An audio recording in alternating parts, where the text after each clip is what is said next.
choisi Jésus pour guider ma vie. Mon bien-aimé Jésus, il est à moi, je suis à lui. J'ai choisi Jésus pour guider ma vie. Mon bien-aimé Jésus, il est à moi, je suis à lui. J'ai choisi Jésus pour guider ma vie. Mon bien-aimé Jésus, il est à moi, je suis à lui. J'ai choisi Jésus pour guider ma vie. Mon bien-aimé Jésus, il est à moi, je suis à lui. En marchant dans les chemins, dans les rues, observant tous les... Seigneur, nous prions que tu nous conduises par ton Esprit Saint dans tout ce qui va être dit, que ton règne vienne au milieu de nous et que ta volonté s'accomplisse dans nos vies.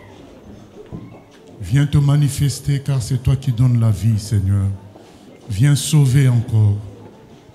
Viens corriger, redresser et nous ramener sur la voie de la justice et de la vérité.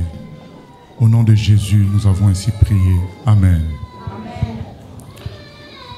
Nous allons lire dans le psaume 49. Psaume 49.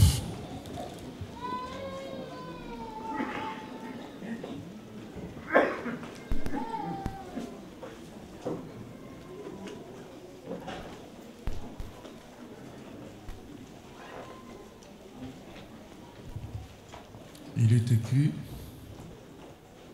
au chef des chantres, des fils de Corée, psaume. Écoutez ceci, vous tous, peuple.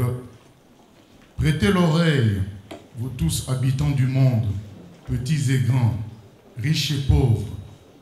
Ma bouche va faire entendre des paroles sages, et mon cœur a des pensées pleines de sens. Je prête l'oreille aux sentences qui me sont inspirées. J'ouvre mon chant au son de la harpe. Pourquoi craindrais-je au jour du malheur, lorsque l'iniquité de mes adversaires m'enveloppe? Et ce qui nous intéresse beaucoup commence là maintenant. Ils ont confiance en leurs biens et se glorifient de leur grande richesse. Ils ne peuvent se racheter l'un l'autre, ni donner à Dieu le prix du rachat. Le rachat de leur âme est cher et n'aura jamais lieu. Ils ne vivront pas toujours. Ils n'éviteront pas la vue de la fosse, car ils la verront. Les sages meurent. L'insensé et le stupide périssent également, et ils laissent à d'autres leurs biens. Ils s'imaginent que leurs maisons seront éternelles, que leurs demeures subsisteront d'âge en âge, eux dont les noms sont honorés sur la terre. Mais l'homme qui est en honneur n'a point de durée. Il est semblable aux bêtes que l'on égorge. Telle est leur voie, leur folie. Et ceux qui les suivent se plaisent à leur discours. Comme un troupeau, ils sont mis dans le séjour des morts. La mort en fait sa pâture, et bientôt les hommes droits les foulent aux pieds. Leur beauté s'évanouit, le séjour des morts est leur demeure. Mais Dieu sauvera mon âme du séjour des morts, car il me prendra sous sa protection. Ne sois pas dans la crainte parce qu'un homme s'enrichit, parce que les trésors de sa maison se multiplient, car il n'emporte rien en mourant. Ses trésors ne descendent point après lui. Il aura beau s'estimer heureux pendant sa vie, on aura beau te louer des jouissances que tu te donnes, tu iras néanmoins au séjour de tes pères, qui jamais ne reverront la lumière. Et voilà notre thème. L'homme qui est en honneur et qui n'a pas d'intelligence est semblable aux bêtes que l'on égorge.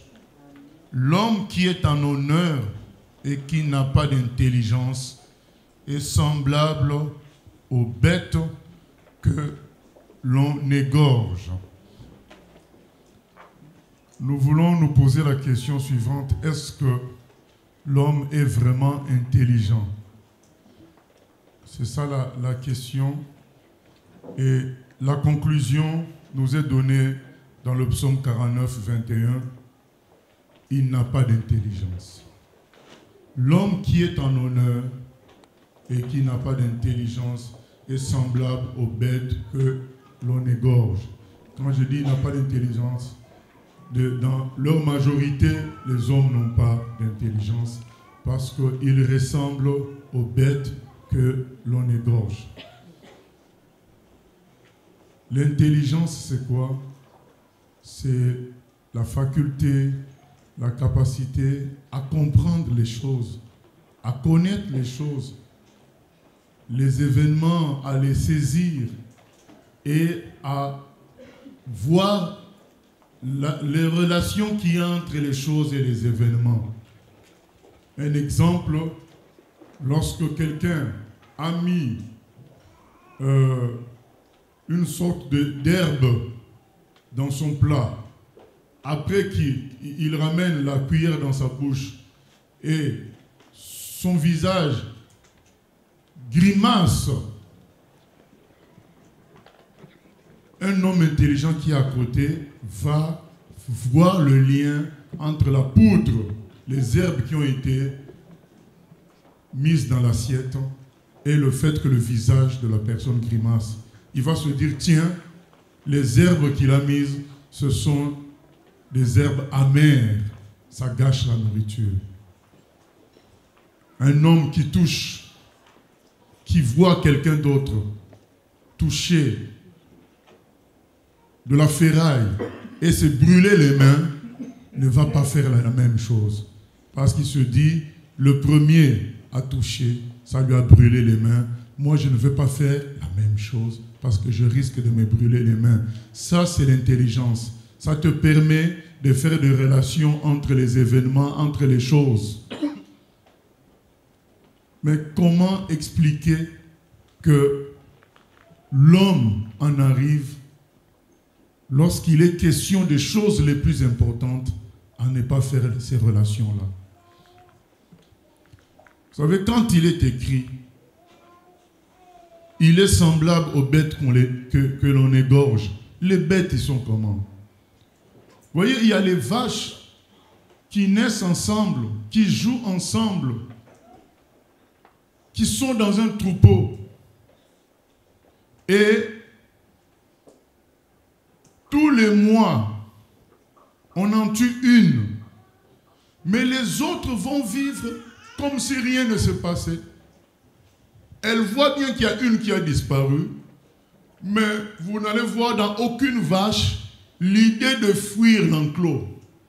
Elle ne fait pas le lien entre la disparition de son ami et sa propre disparition future. C'est pourquoi ce sont des animaux.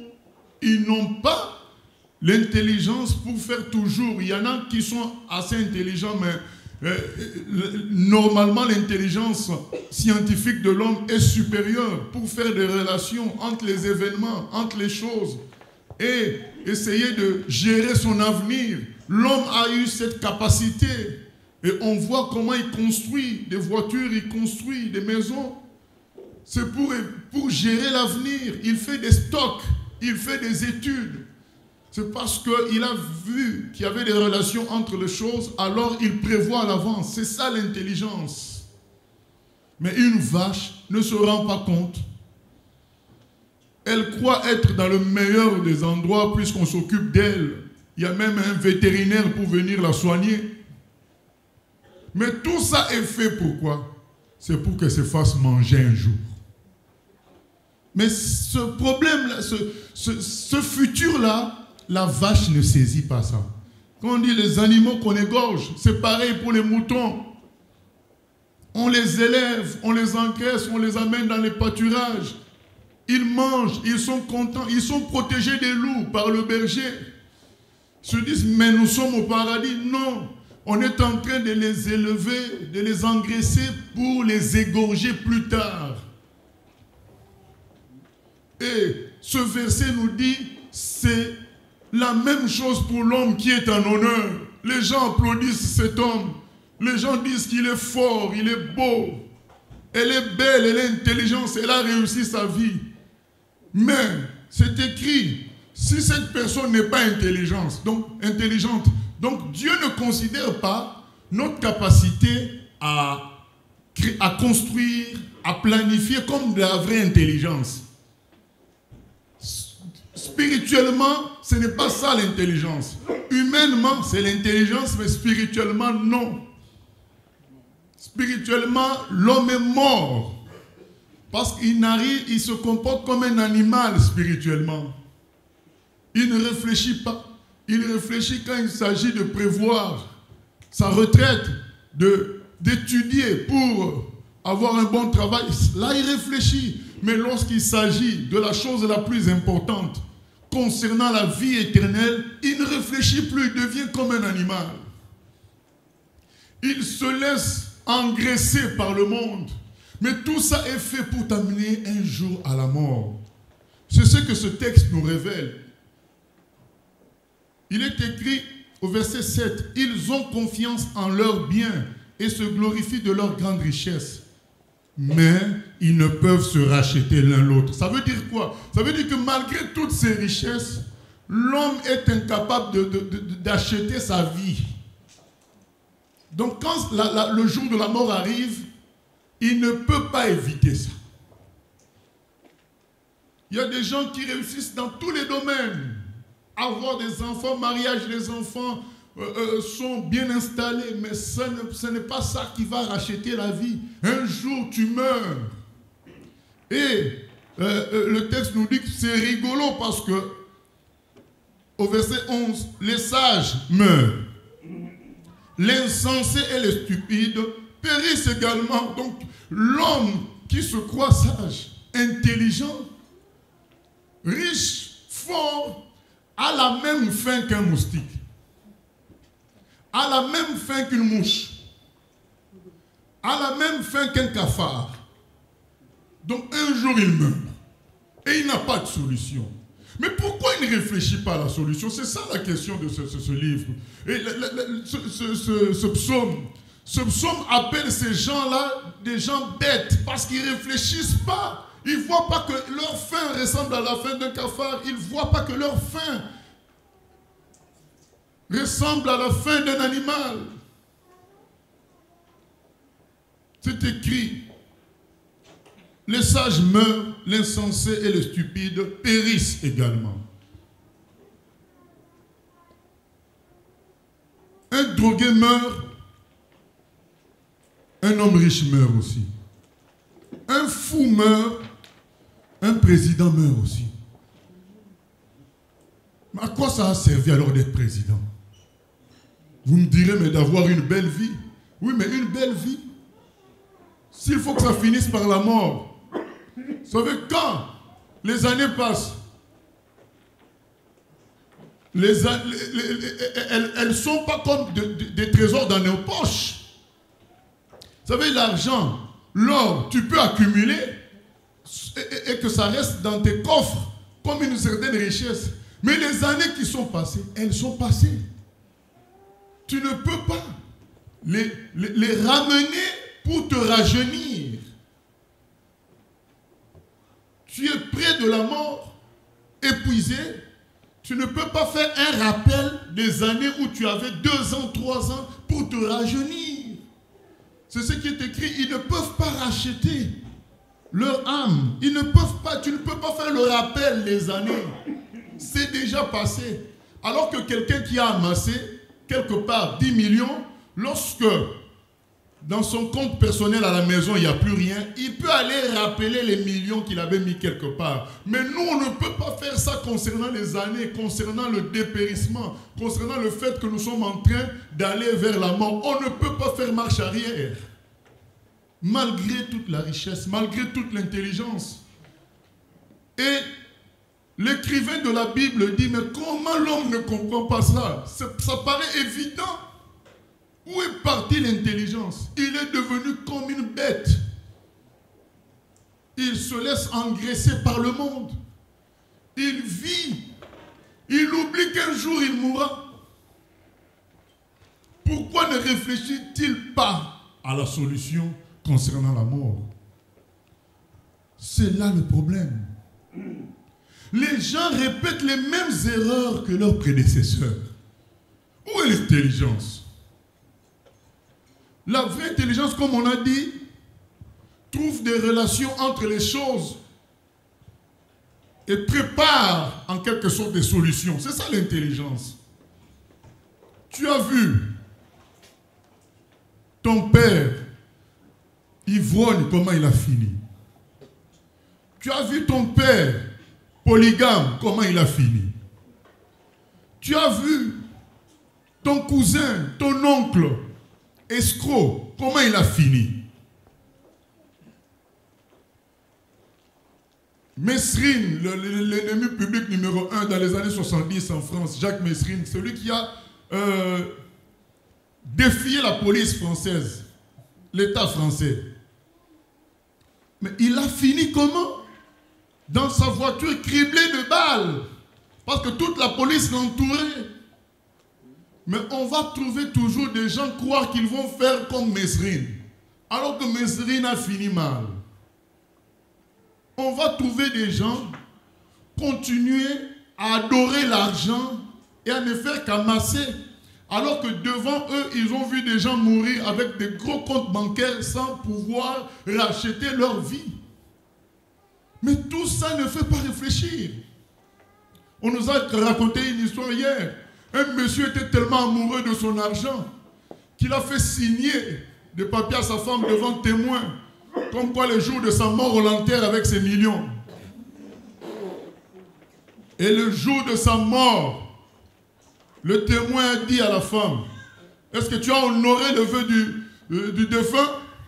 La femme a dit, oui, j'ai honoré. Ah bon? Je lui ai fait un chèque. Qu'il aille toucher ça sous la terre là-bas. Bien aimé. Qu'il aille toucher ça là-bas. Donc l'homme a un problème. Il ne comprend pas. Les choses sont évidentes. On a vu comment la colère a amené beaucoup de gens à faire des bêtises.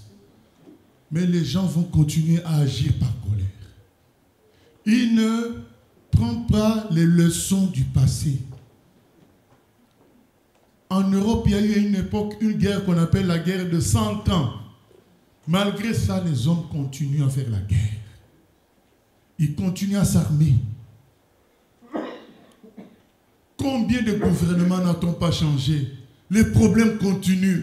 Mais l'homme ne réfléchit pas pour dire que finalement, il n'y a pas de solution. Cherchons autrement. Non, ils continuent à refaire les mêmes choses, les mêmes élections, les mêmes campagnes présidentielles, les mêmes... Tout se répète alors que dans le passé, ça a échoué. Où est l'intelligence? Quand, pendant longtemps, un système a échoué, il faut réfléchir sur autre chose. Les hommes continuent à refaire les mêmes choses. Ça c'est le comportement de l'animal qui refait les mêmes choses pendant des milliers d'années, les mêmes choses parce qu'il a une intelligence petite. On m'a dit qu'on arrivait à attraper des singes en mettant une banane dans une calebasse lorsqu'ils mettent la main et puis leur bras est retenu par la calebasse, mais parce qu'ils ferment. Vous savez, quand on tient quelque chose, on grossit le volume de notre main. Et donc, ils ne peuvent pas sortir la main. Mais s'ils lâchent la banane, ils peuvent sortir la main. Mais comme ils ne veulent pas lâcher la banane, donc on viendra le trouver là, le singe, et on le prend. Ça, c'est le comportement de qui? De l'animal. Donc il va laisser sa vie partir à cause d'une banane.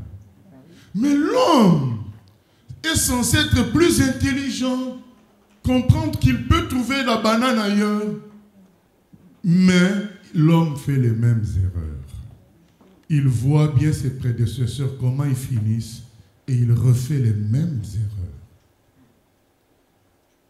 Il y a des grands magiciens. Avant, ici, il y avait en Normandie, un certain Royer, un grand magicien. Il est mort à 69 ans. Bon, les gens voient que lui-même, le magicien, il meurt à 69 ans. Celui que les ministres consultaient. Mais quand tu vois quelqu'un que toi, tu es censé consulter pour que tu vives longtemps, pour qu'il t'évite les dangers, mais lui-même, il meurt avant toi. Mais réfléchis. Non, ils vont changer de voyant. Mais l'homme ne réfléchit pas. Je me souviens du témoignage d'un musicien du monde qui est devenu chrétien. Ses réflexions ont commencé, entre autres, le jour où il allait renouveler auprès d'un féticheur ses pouvoirs magiques pour attirer du monde dans ses concerts. Pendant qu'ils allaient chez le féticheur qu'ils considéraient presque comme un dieu, parce que quand ils sont partis faire leur contrat avec le magicien, ils ont rempli les salles, ils ont fait un succès terrible dans tout le pays. Donc ils ont compris que cet homme était puissant, il avait de la puissance. Et ceux qui n'ont pas compris, c'est qu'à un moment, ils ne faisaient plus le plein, toute la puissance était finie. Ils ont dit, nous allons aller renouveler auprès du même féticheur. Et ils étaient en chemin à quelques kilomètres de la maison du féticheur. Ils voient une voiture venir en sens inverse, en catastrophe. Ils arrêtent la voiture, mais qu'est-ce qui se passe? Ah, mais là, nous amenons le féticheur à l'hôpital. Il a une fièvre qui ne part pas. Le féticheur malade, mais oui. Ils s'étaient étonnés. Pour eux, cet homme était puissant. Il ne pouvait pas tomber malade. Si il est tombé malade. On leur a dit, ben, attendez-le chez lui et puis quand on finira, demain, il sera sûrement de retour. Et le lendemain, on leur dit quoi? Le féticheur est mort. Et ils ont dit, ah bon, un féticheur qui meurt? Mais oui, il est comme tous les hommes. C'est là que la réflexion doit commencer. Tu te dis, mais la personne en qui je me confiais, elle est morte. Donc il y a un souci. La personne que je trouvais puissante, le grand magicien, le grand dictateur, le grand président, il est mort. Ce président, ce dictateur, ce magicien. Mais donc la solution ne se trouve pas là. Puisqu'après tout, puisque quand on a passé les années, on n'a plus la force de ces années-là. C'est comme si on les a perdues. C'est comme si on les a même pas, on les a jamais vécues, bien aimés. Quand vous avez très faim, est-ce que le souvenir des bons plats du passé vous rassasie? Jamais. Tu as très faim, tu te dis, ben, je vais me remémorer le bon KFC que j'avais mangé tel jour. Tu as beau te remémorer ça, ça sera comme une photo que tu regardes. Ça va en compter aggraver ta situation. Puisque c'est ainsi, le vrai problème, ce n'est pas aujourd'hui. Le vrai problème, ce n'est pas ce que j'ai comme richesse. Le vrai problème, c'est ma vie éternelle. Si je peux vivre éternellement avec la richesse, avec la joie, la paix, là, ça mérite que je fasse des efforts pour ça.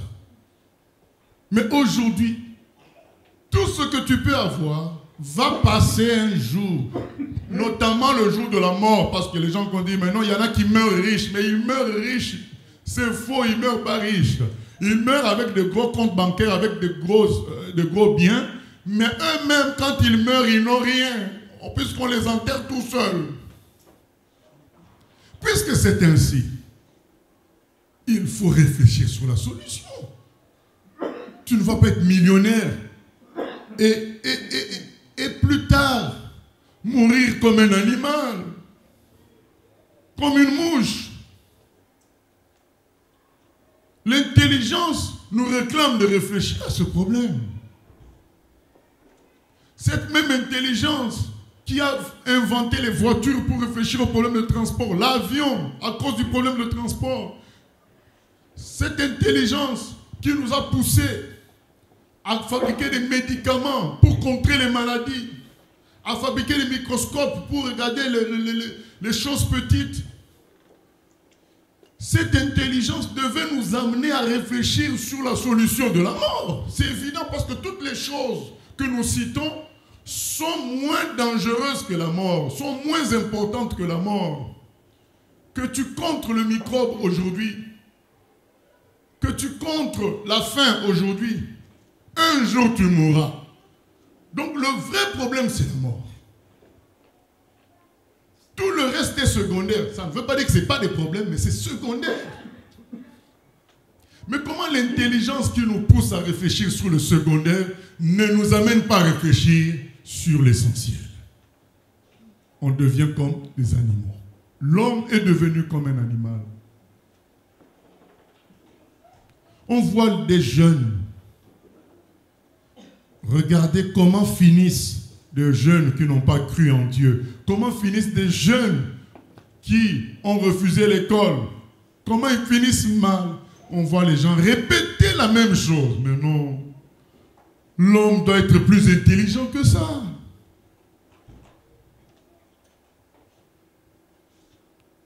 Je crois que, après avoir un peu parlé, si on relit le psaume 49, on va comprendre ça sous un autre jour. On va relire le psaume 49. On commence à partir du verset 6. Pourquoi craindrais-je au jour du malheur, lorsque l'iniquité de mes adversaires m'enveloppe? Ils ont confiance en leurs biens. Ils se glorifient de leur grande richesse. Ils ne peuvent se racheter l'un l'autre, ni donner à Dieu le prix du rachat. Le rachat de leur âme est cher et n'aura jamais lieu. Ils ne vivront pas toujours. Ils n'éviteront pas la vue de la fosse, c'est-à-dire ils n'éviteront pas la mort, car ils la verront. Les sages meurent, l'insensé et le stupide périssent également, et ils laissent à d'autres leurs biens. Ils s'imaginent que leurs maisons seront éternelles, que leurs demeures subsisteront d'âge en âge, eux dont les noms sont honorés sur la terre. Mais l'homme qui est en honneur n'a point de durée. Il est semblable aux bêtes que l'on égorge. Voilà ce que dit ce psaume. Il n'a point de durée. Donc il est semblable aux bêtes qu'on égorge. Ça veut dire quoi? L'éleveur, l'agriculteur qui s'occupe des bêtes, il s'en occupe pour les égorger plus tard. Le monde s'occupe de toi aujourd'hui, à tous les niveaux. Mais la fin de tout ça, c'est que l'éleveur, l'agriculteur qu'on appelle la mort, la fin de tout ça, c'est qu'il va t'avoir. Tout ce qui se passe là nous amène à la mort. Comme des animaux qui sont dans un enclos, qui voient disparaître un à un leurs amis, leurs compagnons, un à un, ils s'en vont. Mais l'animal ne se doute de rien du moment qu'on lui donne sa subsistance, du moment qu'on lui donne son repas, du moment qu'on le brosse. Il se doute de rien. C'est ça l'animal. Et l'homme voit bien tout ce qui se passe, bien-aimé. Nous, on a connu des dictateurs. On est né sous la dictature. On a grandi, on a eu des diplômes sous la dictature. Mais un jour, cet homme est mort. Et ce président-là disait, on ne m'appellera pas feu président, plutôt ex-président, on m'appellera feu président. Donc feu président, donc il mourra au pouvoir, il restera président jusqu'à sa mort, de sorte que quand il mourra, on dira le feu président. Mais cet homme a quitté le pouvoir vivant et on l'a appelé ex-président. Alors quand on voit tout ça, Des gens qui ont été des géants comme Hitler, comme Staline. Des géants comme Marilyn Monroe. Des géants, des actrices, des acteurs de toutes sortes. Mais quand on voit ces gens-là mourir, ça doit nous faire réfléchir. Quand on voit Michael Jackson mourir, quelqu'un qui se promène avec un masque pour bien respirer, bien aimé, pour ne pas respirer l'air impur.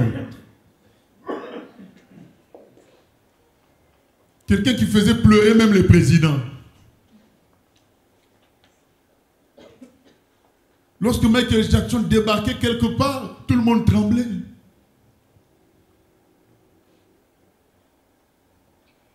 En commençant par les vedettes elles-mêmes. Donc vous tous, vous êtes des vedettes, mais toi tu l'applaudis encore. Mais il est où aujourd'hui? Mais quand on voit ça, réfléchissons. Pourquoi vivre pour la terre, puisque ça finit ainsi? Pourquoi faire des contrats magiques, puisque ça finit mal? Tu finis à la mort.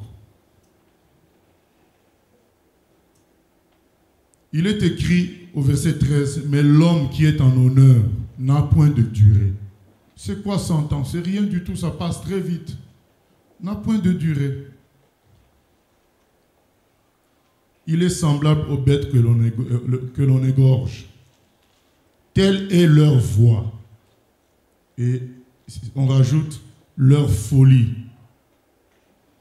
Et ceux qui les suivent se plaisent à leur discours. Bien aimé, ça passe très vite. Très très vite. Bientôt, dans 2 ans, ça sera encore les élections présidentielles. Ça passe très vite. J'ai vu un documentaire de Jean-Marc Ayrault. Retour à l'expéditeur à Nantes. Premier ministre pendant 2 ans.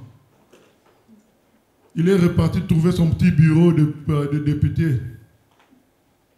Son vieux camping-car. Ça fait qu'on n'a pas attendu 1 semaine. Il quitte Matignon. Aujourd'hui, il arrive à Nantes le lendemain. Non, il arrive le même jour, il arrive chez lui à Nantes. Et le lendemain, il voit 2 camions de déménagement arriver chez lui. Donc, les choses qu'il a oubliées, ce n'est pas son déménagement normal. Donc, les choses qu'il a oubliées là-bas, on a fait 2 camions pour lui renvoyer vite par son ami qui a pris le pouvoir. On n'a pas dit, bon, on va le ménager, on attend 3 jours, 4 jours. Non, le lendemain, le monsieur a failli pleurer. C'est ça l'existence de l'homme.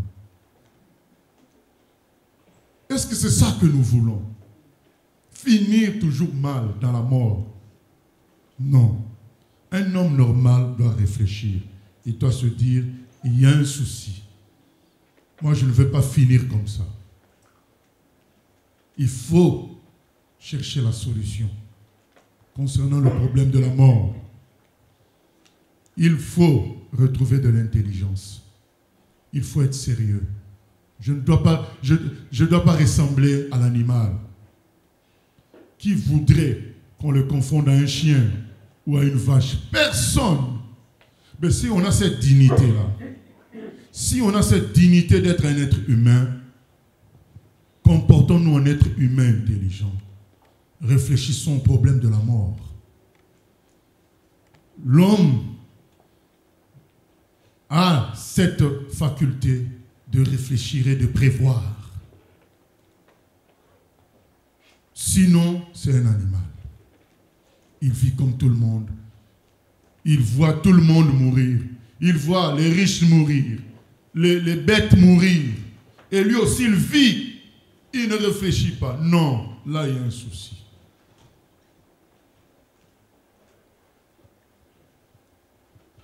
Et tu répètes les mêmes erreurs de tes prédécesseurs.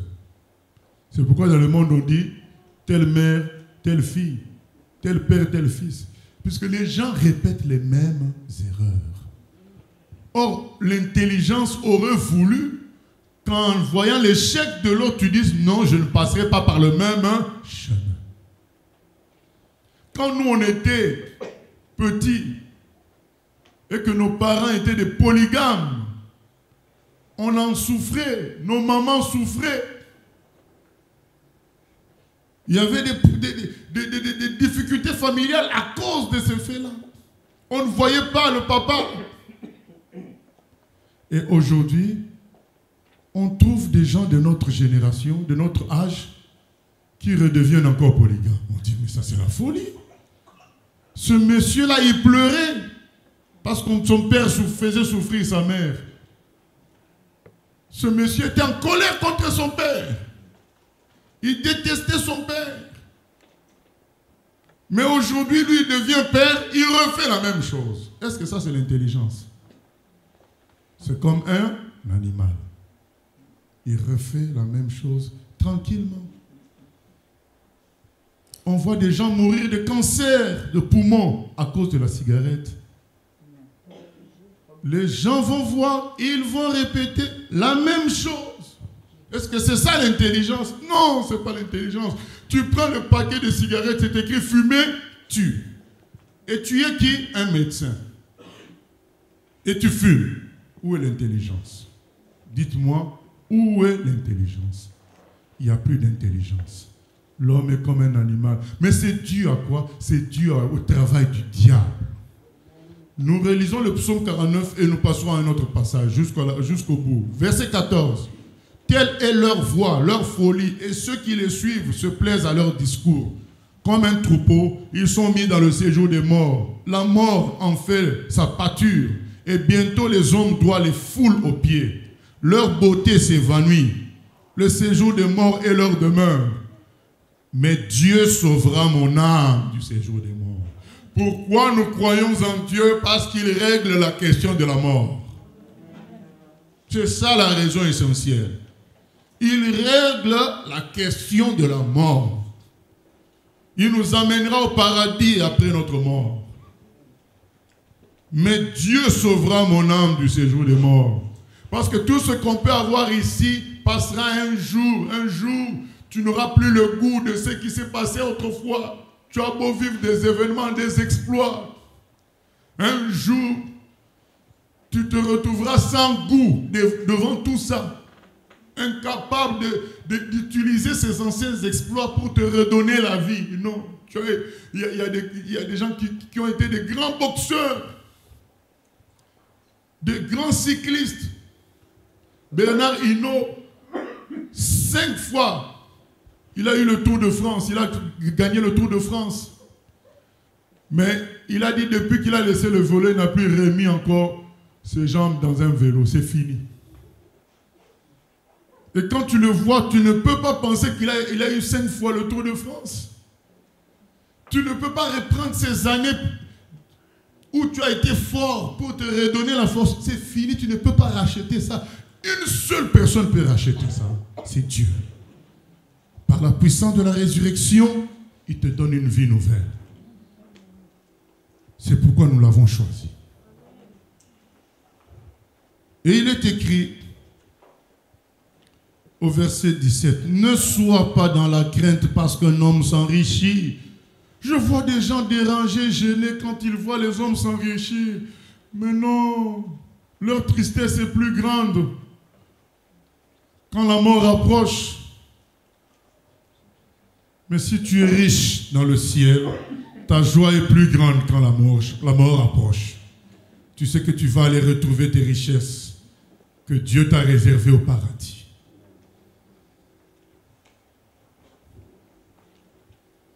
Verset 17. Parce que les trésors de sa maison se multiplient. Donc je recommence. Ne sois pas dans la crainte parce qu'un homme s'enrichit. Parce que les trésors de sa maison se multiplient. Car il n'emporte rien en mourant. Ses trésors ne descendent point après lui. Il aura beau s'estimer heureux pendant sa vie. On aura beau te louer des jouissances que tu te donnes. Tu iras néanmoins au séjour de tes pères, qui jamais ne reverront la lumière. L'homme qui est en honneur, l'homme qui paraît fort, beau, la femme qui paraît belle aujourd'hui, puissante, attirant tout le monde. L'homme qui est en honneur et qui n'a pas d'intelligence, qui ne règle pas le problème de la mort, qui ne règle pas le problème de la vie éternelle, cet homme-là qui n'a pas d'intelligence, bien, il est semblable aux bêtes que l'on égorge. Donc, on est en train de le nourrir pour l'amener à l'abattoir. C'est pour l'amener à l'abattoir. Hier, on a mangé un gros poulet. Mais le poulet, là, quand lui, il était en train de manger le maïs, lui, il ne savait pas que c'était pour finir dans notre assiette. Donc, pendant que tu es en train de faire le jeûne premier, là, la mort dit, je t'attends dans mon assiette. Fais la musculation. La mort dit, c'est pour mes dents. Continue à faire le fier. Continue à exagérer dans le maquillage. La mort dit, je t'attends. Moi, je mange même le maquillage, sans problème. Continue à jouer à l'homme le plus intelligent. La mort dit, pas de problème. Moi, je mange tout ça. La vraie intelligence, c'est réfléchir au problème de la mort. Maintenant, il y a des gens qui diront, mais oui, mais il y a tellement de religions, mais je vais choisir quoi? Non, la question n'est pas encore là. La question est, en toi, il doit y avoir un fonctionnement intelligent qui te pousse à réfléchir au problème de la mort, à dire, mais d'où, parce que quand tu penses à la mort, tu vas forcément penser à d'où nous venons. C'est la même chose. La mort est aussi mystérieuse que notre origine. Et à partir de là, tu vas dire, mais celui qui est à l'origine de tout ceci, dis-moi d'où nous venons et où nous allons. Je veux la solution pour le problème, pour la question de la mort. Je veux la solution. Parce que c'est dégoûtant de savoir que tout ce que nous vivons en bien, la bonne nourriture, le bon air, le beau soleil, savoir que tout ça va finir un jour, c'est dégoûtant. Nous voulons un endroit où cela ne finira plus. Tu dis ça dans ta chambre, tu parles au Créateur. Il te répondra. Il nous a déjà donné la réponse. Mais si tu ne veux pas écouter notre réponse, lui-même te répondra. Comment les gens peuvent en arriver là? C'est écrit dans 2 Corinthiens 4.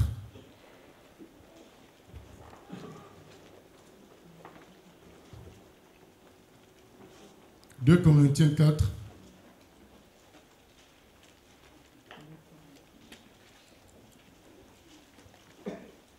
verset 3. Si notre évangile, l'évangile c'est quoi? C'est la bonne nouvelle du salut, la bonne nouvelle de la solution par rapport au mal, par rapport à la mort, l'évangile de Jésus. Si notre évangile est encore voilé, il est voilé pour ceux qui périssent, pour les incrédules dont le Dieu de ce siècle a aveuglé l'intelligence, afin qu'ils ne voient pas briller la splendeur de l'évangile de la gloire de Christ, qui est l'image de Dieu. Ce passage nous dit que les gens sont voilés. Parce qu'on ne peut pas comprendre l'homme intelligent qui planifie tout, qui arrive à faire des exercices de maths, de ceci, de cela, à construire des robinets. Mais comment un homme comme ça n'arrive pas à réfléchir sur le problème le plus important de son existence? Il y a un voile que le diable a mis. Mais le voile, le diable a mis ça parce que l'homme lui-même est dans l'orgueil. Alors le diable rajoute le voile de sorte que ce qui est évident n'est plus perçu par l'homme. Aujourd'hui, que le voile se déchire, que tu rentres en toi-même, que tu te dises, est-ce que la vie que je mène va m'amener où? Ça va m'amener où?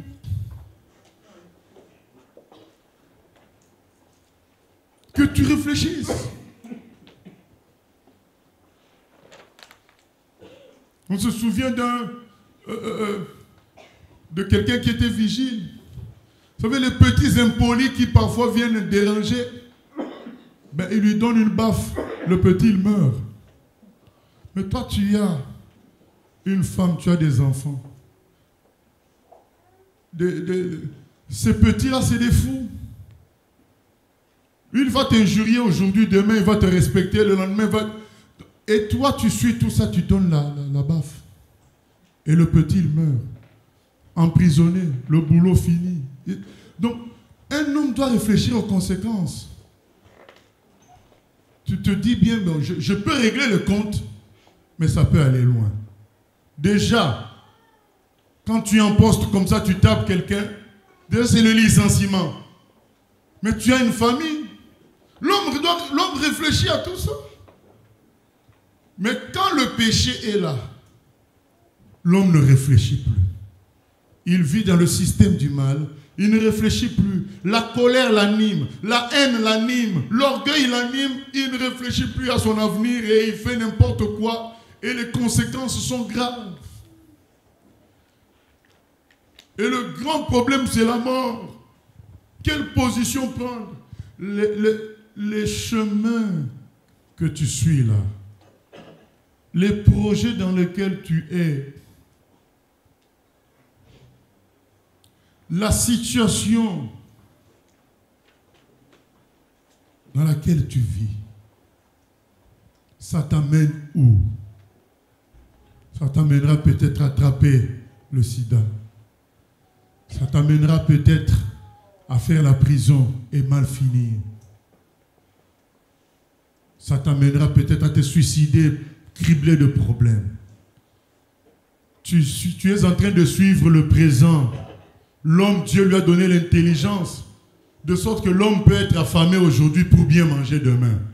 Mais l'animal, quand il y a aujourd'hui, c'est aujourd'hui. Tu es en train de vivre comme un animal. Tu regardes qu'aujourd'hui, un homme est capable, quand on fait des études, on accepte de souffrir pendant 5 ans, 6 ans, sans salaire, travaillant tard la nuit. Il y a d'autres qui sont en train de s'amuser. Toi, tu es en train d'étudier parce que tu prépares ton avenir. C'est ça l'intelligence. Mais l'animal, lui, n'a pas le temps de faire des études. Lui, il va chercher qu'est-ce qu'il va manger aujourd'hui. C'est ça l'animal. Donc, toi, tu es dans une situation où c'est le présent qui l'emporte. Mais là, tu es bête. Un vrai homme pense à l'avenir. Ce que je fais là, ça mène où?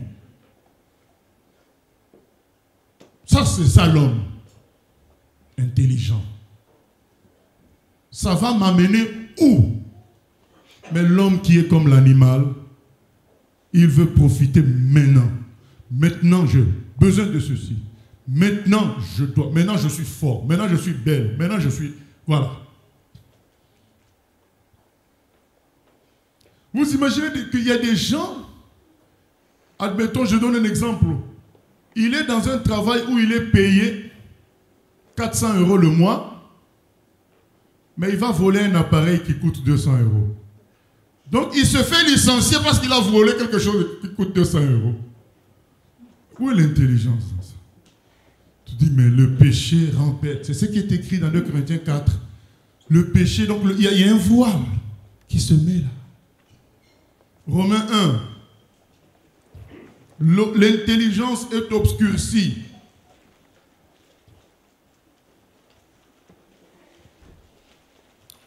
Verset 18.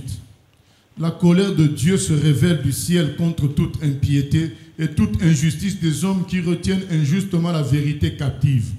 Car ce qu'on peut connaître de Dieu est manifeste pour eux, Dieu le leur ayant fait connaître.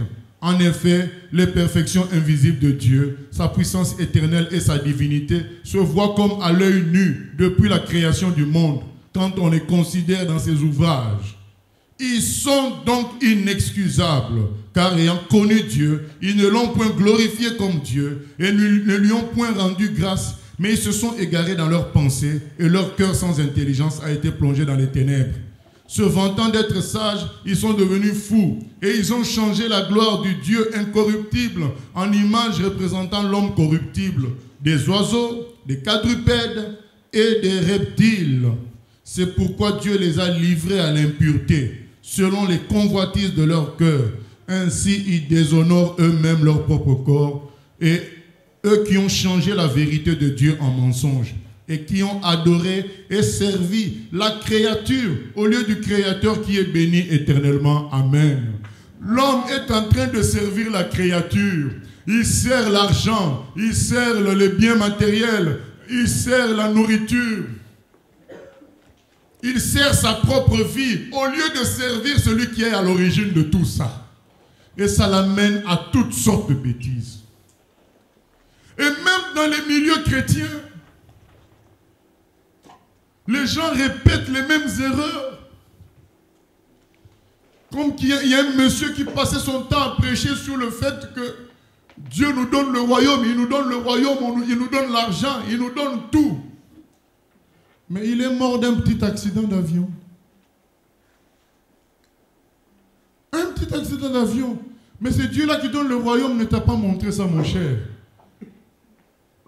Et il est mort. Puis maintenant, les gens diront, mais c'était...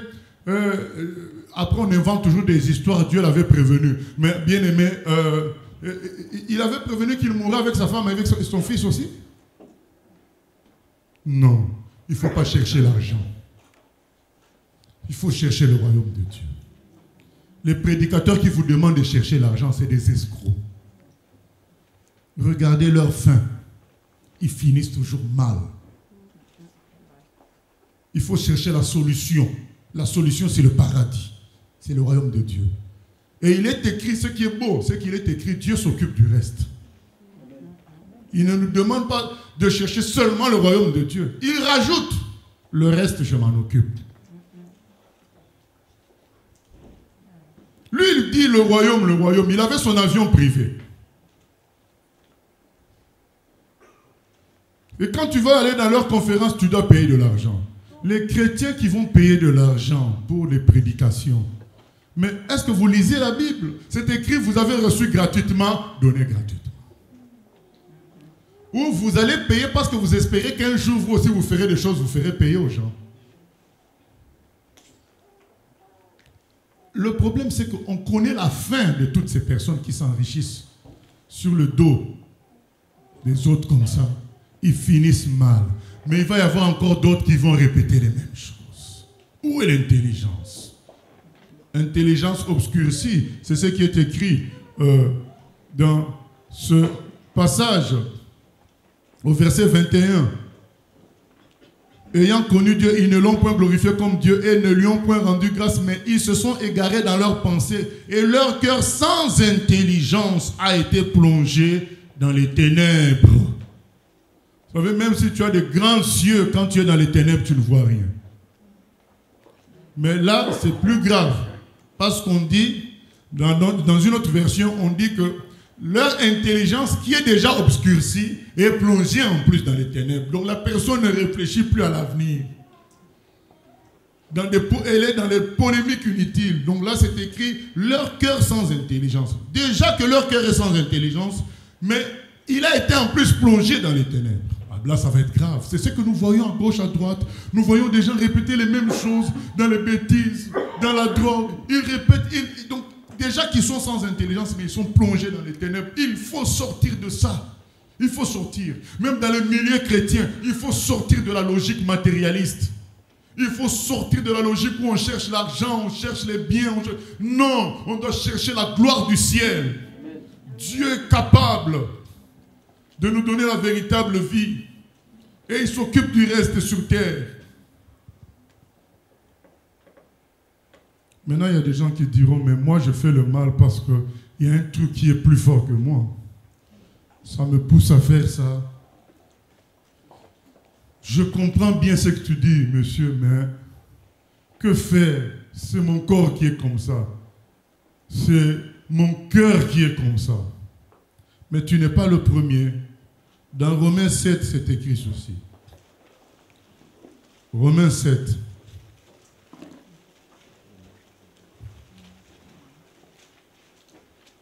À partir du verset 15.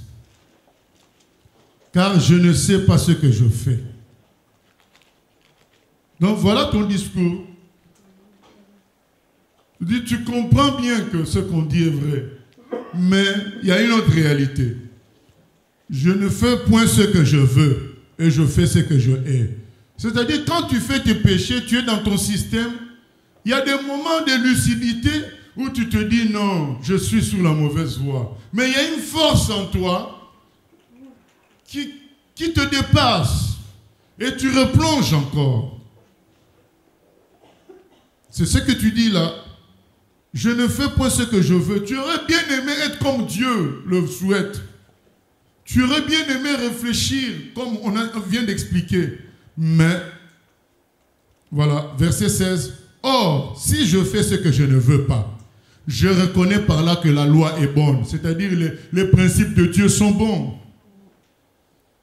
Et maintenant, ce n'est plus moi qui le fais, mais c'est le péché qui habite en moi. Ce qui est bon, je le sais, n'habite pas en moi, c'est-à-dire dans ma chair. J'ai la volonté, mais non le pouvoir de faire le bien. Car je ne fais pas le bien que je veux, et je fais le mal que je ne veux pas. Et si je fais ce que je ne veux pas, ce n'est plus moi qui le fais, c'est le péché qui habite en moi. Je trouve donc en moi cette loi. Quand je veux faire le bien, le mal est attaché à moi. Car je prends plaisir à la loi de Dieu, selon l'homme intérieur. Mais je vois dans mes membres une autre loi qui lutte contre la loi de mon entendement et qui me rend captif de la loi du péché qui est dans mes membres. Misérable que je suis, qui me délivrera de ce corps de mort?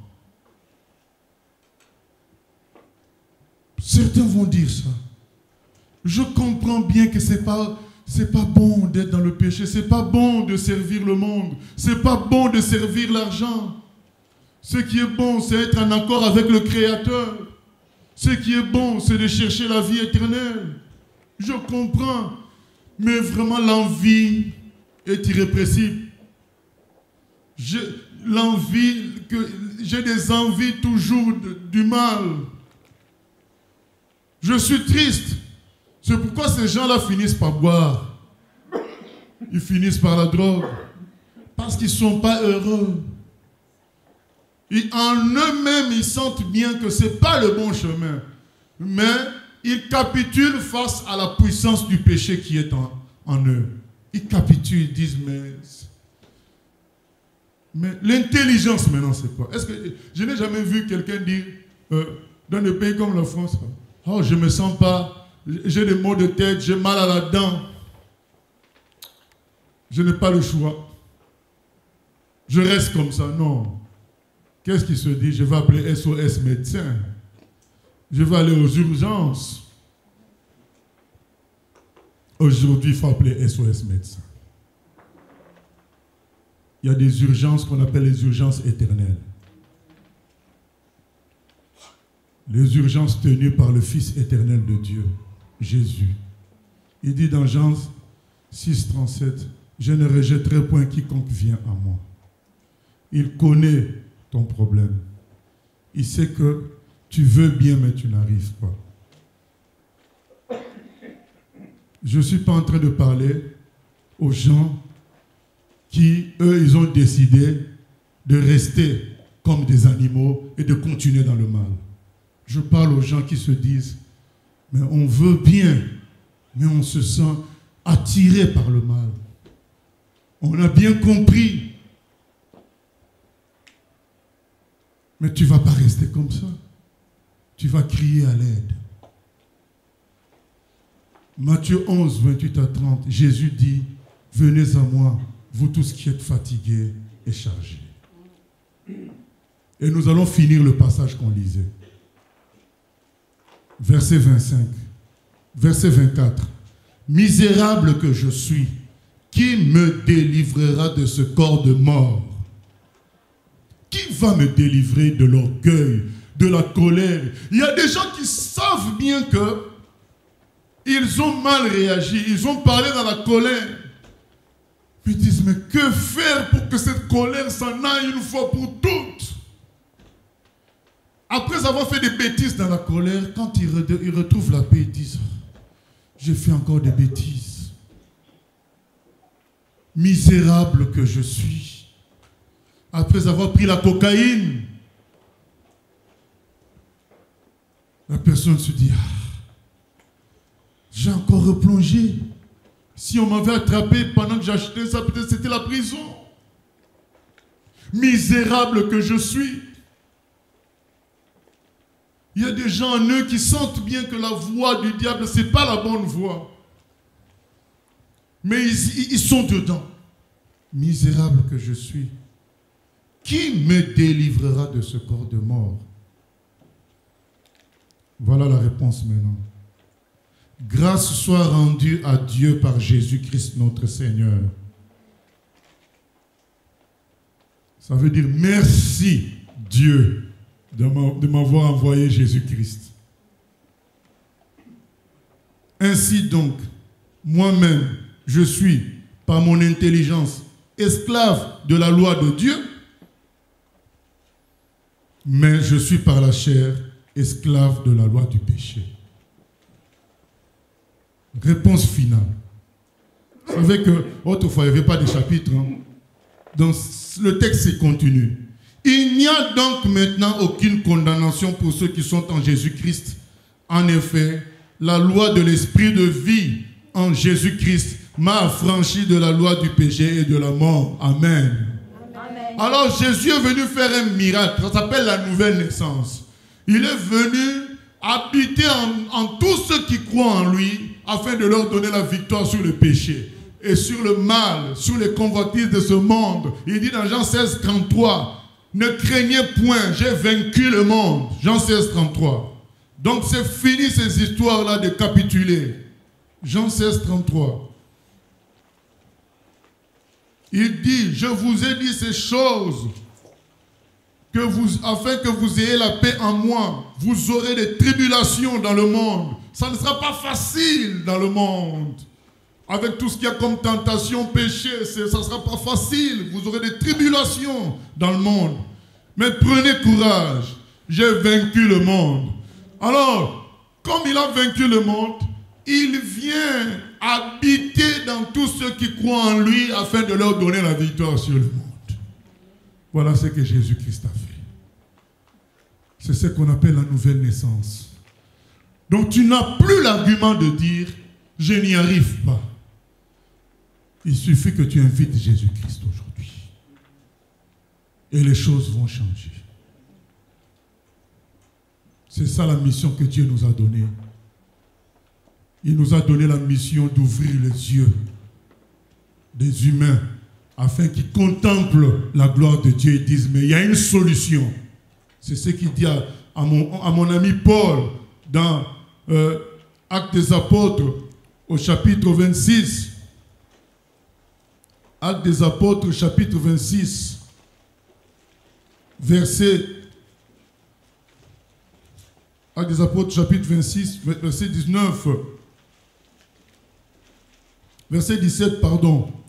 Je t'ai choisi du milieu de ce peuple, il dit ça à Paul, et du milieu des païens vers qui je t'envoie, afin que tu leur ouvres les yeux pour qu'ils passent des ténèbres à la lumière de la puissance de Satan. On venait de lire un passage qui disait que l'intelligence de ces gens-là, le cœur de ces gens a été plongé dans les ténèbres. Mais Dieu maintenant a envoyé sa parole pour que les gens sortent de ces ténèbres et arrivent à la lumière de Dieu. C'est ce qui est écrit. Je t'ai choisi du milieu de ce peuple et du milieu des païens vers qui je t'envoie, afin que tu leur ouvres les yeux pour qu'ils passent des ténèbres à la lumière et de la puissance de Satan à Dieu, pour qu'ils reçoivent par la foi en moi, ça c'est Jésus qui parle, le pardon des péchés et l'héritage avec les sanctifiés. Amen. Amen. Donc tous ces embêtements comme quoi tu as trop péché dans le passé, eh bien tu vas recevoir le pardon par Jésus-Christ. Tous ces embêtements comme quoi il y a ta chair qui est plus forte, tu vas recevoir Jésus qui va être plus fort que ça. Ça s'appelle la nouvelle naissance. Et Dieu nous a envoyés, il a envoyé ses serviteurs ouvrir les yeux des gens du monde pour leur dire c'est fini la domination du diable. Les choses peuvent changer dans ta vie si tu veux. C'est toi qui prends la décision. Il n'y a plus à accuser ton corps ni le diable. La décision t'appartient parce que le sauveur de nos âmes est descendu sur la terre pour libérer les captifs. Lui-même, quand il vient, commence son travail, il dit « L'Esprit du Seigneur est sur moi.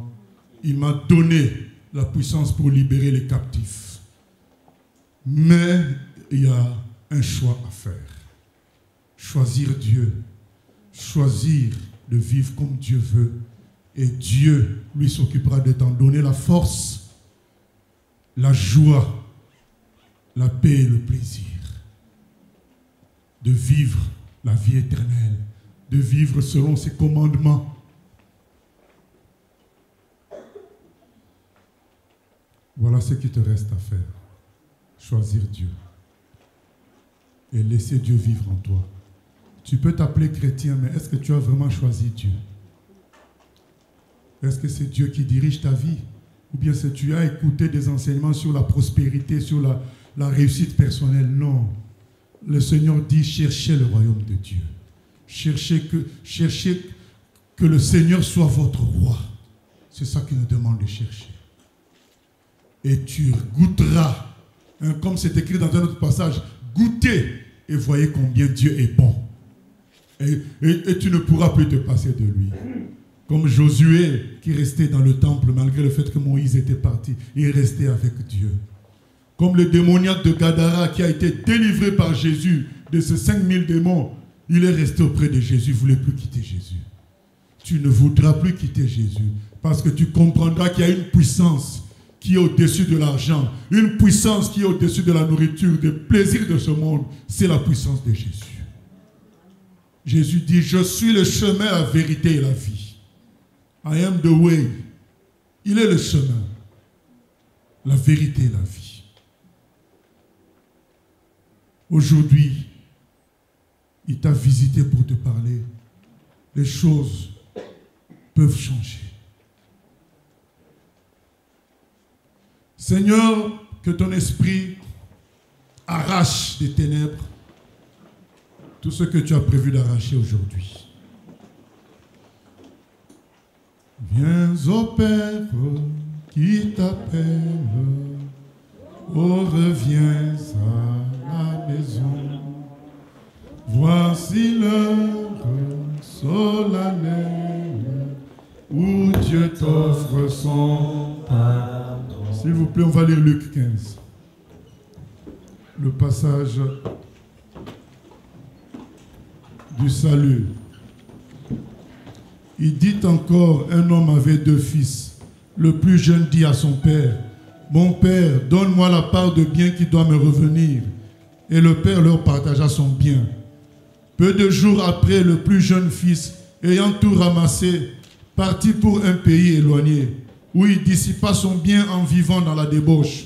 Lorsqu'il eut tout dépensé, une grande famine survint dans ce pays, et il commença à se trouver dans le besoin.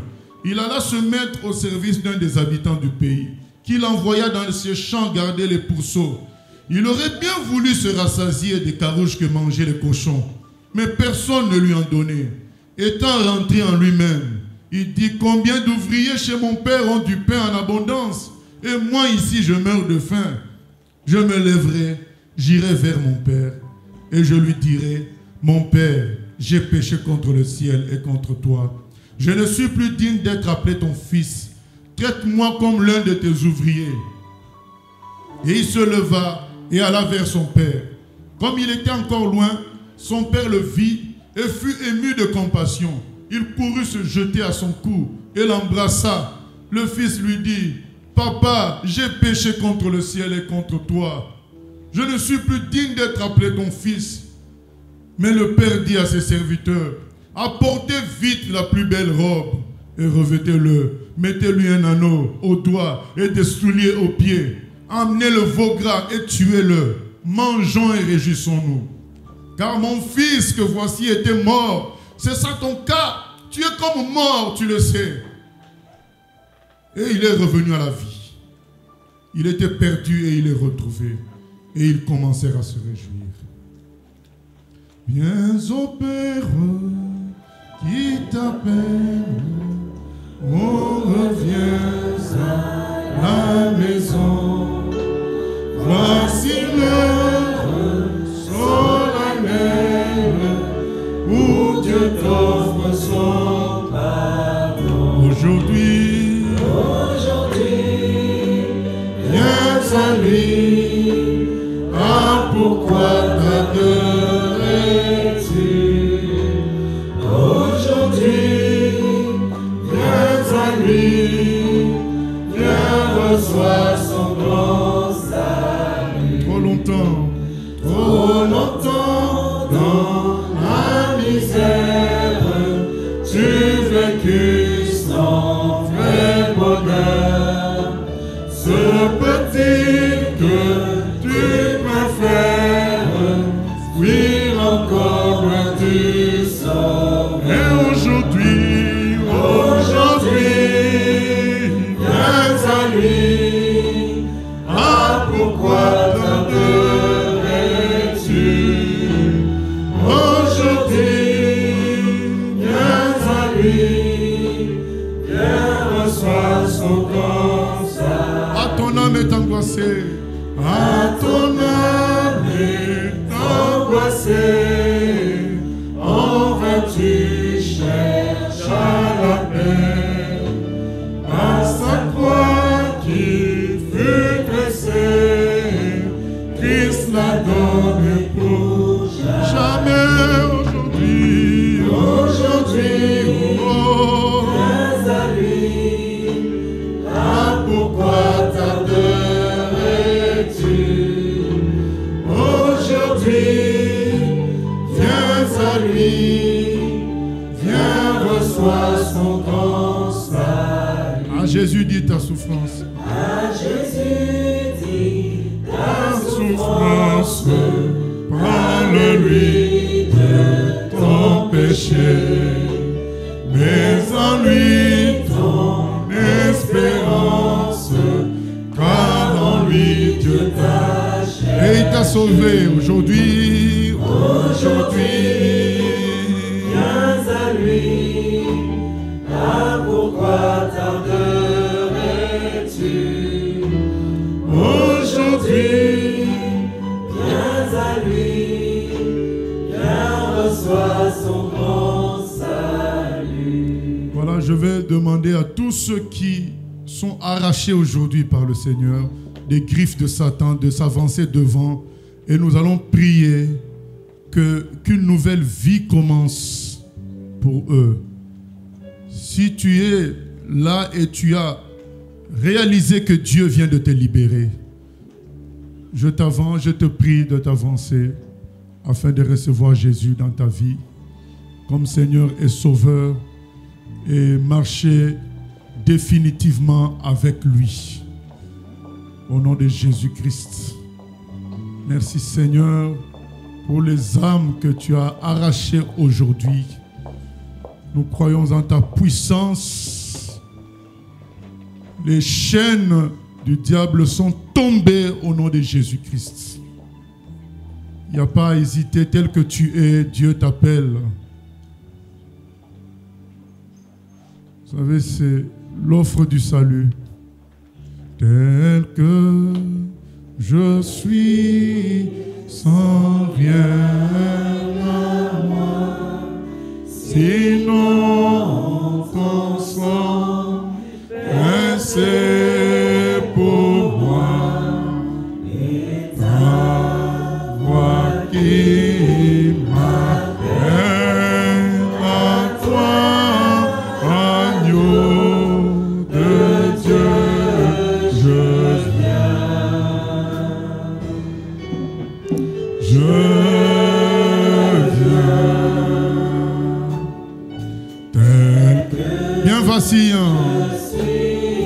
Bien vacillant, en quoi au dos à chaque instant, et toi dehors, crainte dedans, agneau de Dieu, je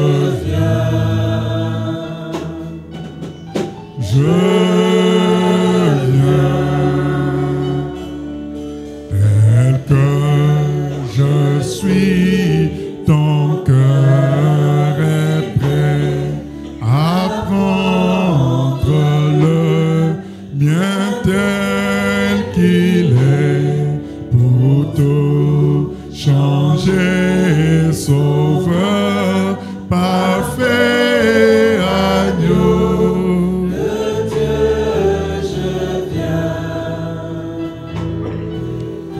Je viens. Vous allez dire comme moi, Seigneur Jésus, aujourd'hui, je te fais confiance. Je te demande de m'arracher totalement des griffes de Satan par la nouvelle naissance, par la plénitude du Saint-Esprit, par ton sang qui purifie. Pardonne mes péchés et que je commence une vie nouvelle dans la victoire totale avec ton esprit. Merci Jésus. Merci Jésus. Tel que ton grand amour, à tout pardonner sans retour, je veux être à toi. Et ce jour, agneau de Dieu,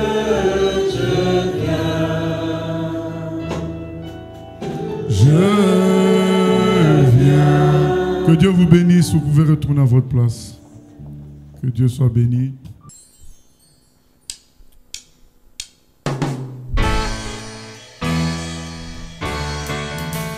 J'ai choisi Jésus pour guider ma vie. Mon bien-aimé Jésus, il est à moi, je suis à lui. J'ai choisi Jésus pour guider ma vie.